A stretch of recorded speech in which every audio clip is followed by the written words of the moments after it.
gracias en primer lugar a la organización de Fantaelch por esta invitación a participar en una nueva edición del Congreso Fantaelch. Muchas gracias. Espero que con las dificultades, digamos, técnicas, en fin, las facilidades en realidad, de tipo técnico, pues todo vaya bien, se me oiga bien y también podáis ver esta presentación. Es solo esta diapositiva, pero me va a servir un poco como guión para lo que voy a explicar. En primer lugar, agradecer a Mario y a Fran, pues una vez más, que hayan organizado y que estén al frente del Congreso y del Festival, y en todo caso lamentar este año no poder estar allí con vosotros. Bueno, yo voy a hablar, como veis, de la Final Girl, esta figura muy propia del slasher, una comunicación que tiene mucha relación con una de las ponencias que hemos visto hace un momento, la del giallo, precisamente, que es claramente un precedente muy claro del slasher americano. Y lo que voy a hacer es desarrollar en esta comunicación la figura de la Final Girl en dos películas. Una es una de las películas, digamos, fundadoras del género, que es el Halloween de 1978, y la segunda es una de las últimas muestras de este género, It Follows, de 2014. He escogido esta en particular porque lo que voy a defender es que It Follows funciona más bien como un comentario, no solo como una película que toma los referentes del slasher, sino que toma esos referentes y los comenta e incluso los transgrede de alguna manera. Y por eso, para caracterizar la figura de la Final Girl y su evolución, me ha parecido interesante pues hacerlo con estas dos películas. Evidentemente, entre una y otra tenemos toda una colección de películas, slasher, y colección, nunca mejor dicho, porque hay allí películas que son auténticas series. Es decir, yo he remarcado que la primera de la que voy a hablar es Halloween, estrenada en España como La Noche de Halloween, una película de John Carpenter de 1978, que luego tendría sus, obviamente, secuelas, pues igual que las tendrían otros slashers clásicos como La Matanza de Texas o Viernes 13. Y luego tendríamos otras variaciones de ese modelo clásico, como puede ser Pesadilla en Elm Street, Scream, que ya es una película claramente referencial, Sé lo que hicisteis el último verano, etcétera, etcétera. La Casa de los Mil Cadáveres, en fin. Todos los remakes y reboots que encontraremos en los años 2000 y en la segunda década de los 2000, todas las nuevas versiones de los clásicos de La Matanza de Texas, de Halloween, etcétera. Encontraremos todo ese recorrido. No voy a detenerme en todas esas películas, digamos, que están entre una y otra por una cuestión de tiempo. Sí espero hacerlo en el texto escrito, poder hacer un recorrido más minucioso, pero aquí simplemente vamos a caracterizar esa figura de la Final Girl en Halloween, que nos da el modelo, que nos da un poco la pauta, y luego vamos a ver cómo eso se modifica o se transgrede en It Follows. En primer lugar, no sé si es necesario, pero definir los slashers, bueno, es relativamente fácil. Películas donde un humano, o casi diríamos un sobrehumano, una figura que no es solo humana, que tiene características, diríamos, más que humanas por distintos motivos, que es psicótico, es una persona enferma en todo caso, y normalmente masculina, es decir, que identificamos con el género masculino, pues acecha y mata a toda una serie de personas que normalmente son adolescentes y sobre todo son mujeres jóvenes. Ese sería el argumento clásico de un slasher. Y ese argumento nos da además la estructura de la película, es decir, lo que pasa en las películas de slasher es que una vez presentados los personajes, el psicópata va matando a las diferentes mujeres hasta que una de ellas, la protagonista, sobrevive a todas las muertes, no sin gritar durante toda la película muy asustada, pero sobrevive y consigue finalmente matar o aniquilar o huir del psicópata. Esta figura es la que se ha definido como la Final Girl. ¿De acuerdo? Esta definición viene de Carol Kluber, que es una teórica reconocida en estudios feministas en cine. Tiene un texto del 1992 que da un poco la pauta: Men, Woman, Women and Chainsaws, que da la pauta, que define esa figura de la Final Girl y nos da la pauta que voy a explicar ahora con Halloween. Y lo voy a explicar en cuatro elementos. En estos 4 elementos que tenemos aquí, la Final Girl clásica, que sería el polo femenino, digamos, de lo que voy a contar, luego contrapuesto al polo masculino, que es el de el del psicótico, el psicópata, el asesino. ¿De acuerdo? Esas características, esas 4 características de la Final Girl clásica, pues serían una virtud, digamos, un personaje virtuoso en un sentido muy, lo que diríamos una especie de domesticidad. Eso es una palabra que tiene mucho sentido si se le aplicarían todos. Es decir, el womanhood sería en inglés el concepto, que es una especie de mujer o joven que es muy doméstica y que además es muy pura.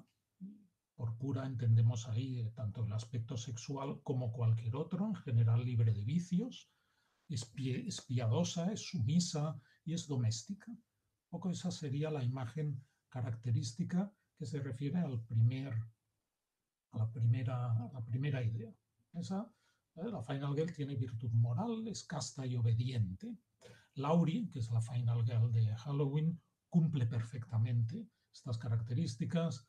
Es una buena estudiante, es una buena hija, es una buena ciudadana, etc. En contraposición con sus amigas. Sus amigas aparecen no solo desnudas en algún momento de la película, sino practicando sexo, fuman drogas, etc. Y además lo que es interesante es ver cómo la provocación sexual hacia el psicópata es el detonante de más de alguno de los asesinatos. ¿Sí? Mientras que la mujer, digamos, virtuosa, en todo ese sentido muy doméstico, es la que sobrevive. O sea, es una característica importante. La segunda cuestión, la de la paranoia, es una cuestión interesante porque la Final Girl suele ser un personaje paranoico. La paranoia tampoco le sirve para sobrevivir.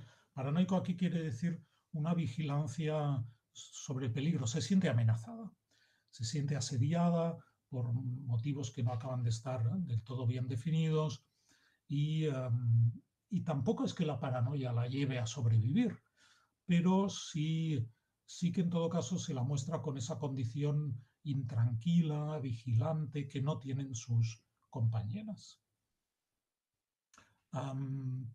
Ella misma reconoce que está paranoica. Es decir, Laurie en la película en más de una ocasión reconoce que es rara, se lamenta de su soledad, se lamenta de no tener novio, se dice a ella misma que es demasiado lista para tener novio, en fin, este tipo de cosas. En relación con la paranoia, hay que hacer notar que Laurie se pasa toda la película en una actitud muy de víctima femenina. Es decir, el marcaje, la manera en que la película se marca, la paranoia femenina es muy clara en ese gritar, llorar, caer, ser perseguida, ser agredida, está asustada, en fin, todo eso. Es desde luego un personaje que es una víctima y solo al final de la película consigue sobreponerse a esa condición pasiva, esa condición marcada como femenina en el texto, en la película, para vencer al asesino, al psicópata, solo al final.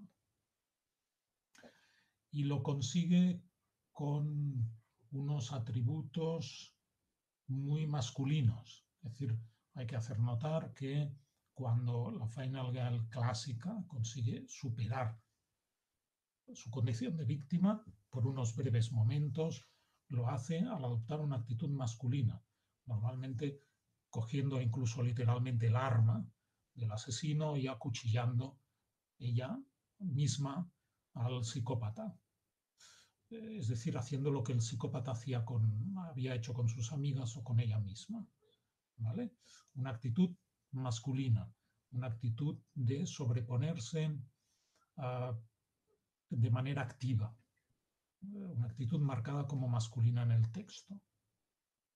Y eso sucede, y eso es el último punto de la Final Girl, de la Final Girl clásica, sucede en lo que Clover llama un lugar horrible.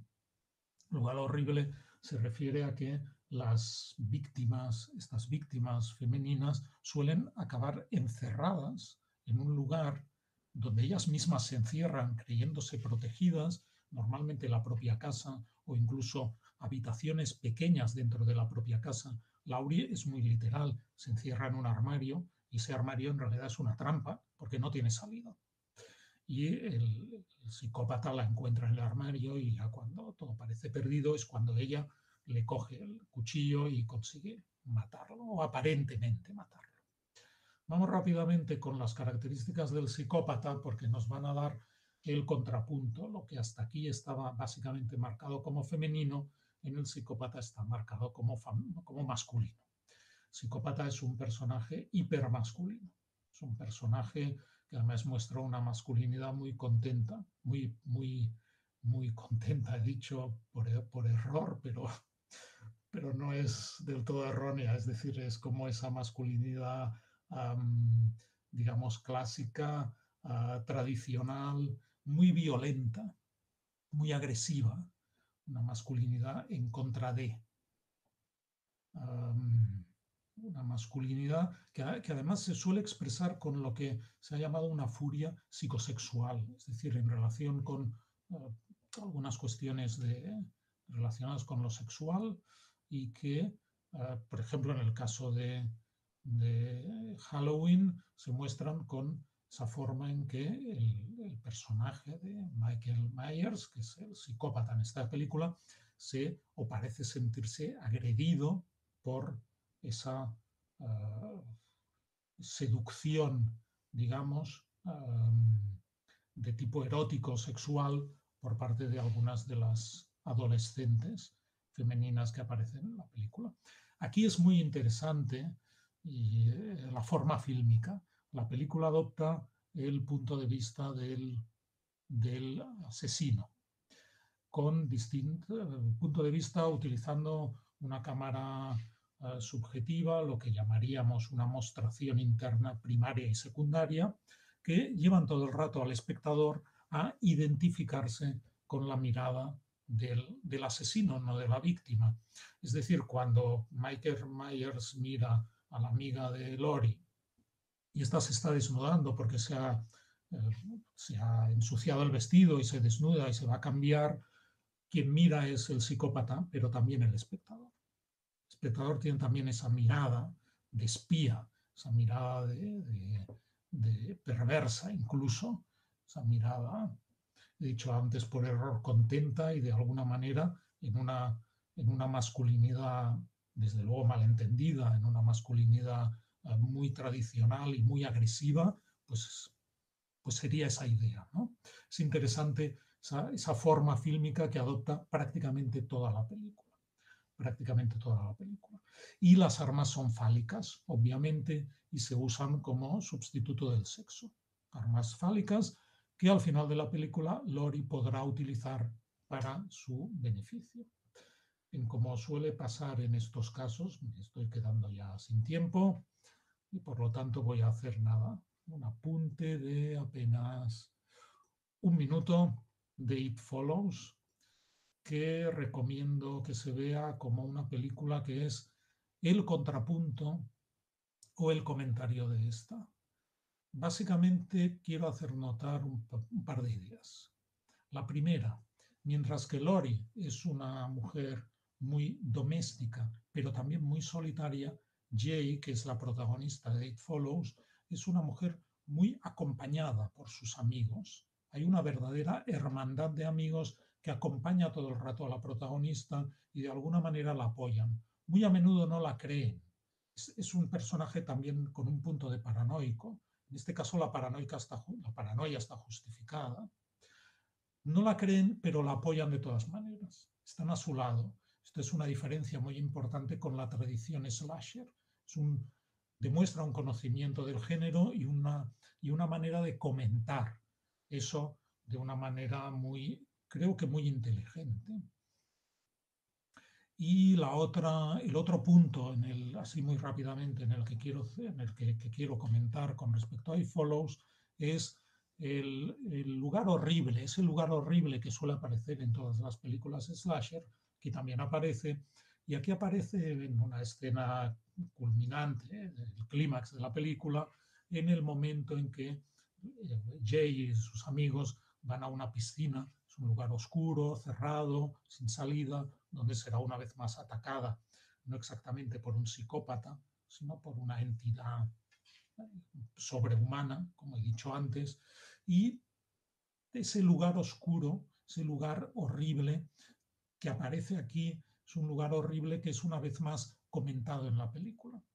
Igual que es comentada la soledad y la domesticidad de la protagonista, también es comentado ese lugar horrible. Si os parece, os acabo con una recomendación que es ver, aunque sea la primera escena de It Follows, que nos da un poco la pauta de la película. Es una escena donde funciona como gancho, aparece una joven saliendo de su casa desesperada porque efectivamente es perseguida por una entidad que va a matarla y aparece vestida con con una camiseta o no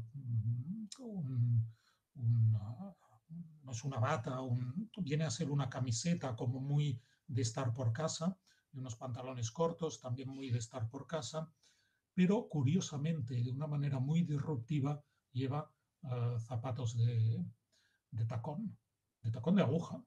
Y eso es curioso, porque si son rojos, es absolutamente disruptivo.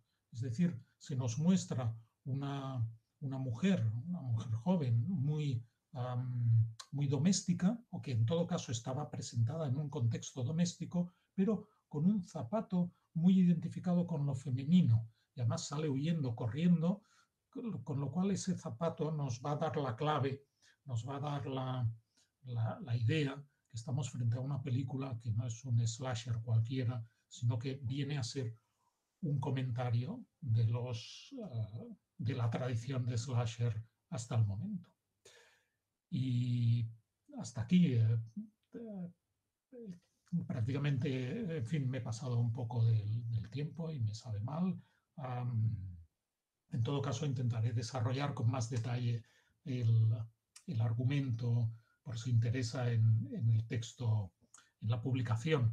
Una vez más, gracias a la organización del festival y del congreso por montar todo esto. Y nos seguimos viendo por aquí. Muchas gracias.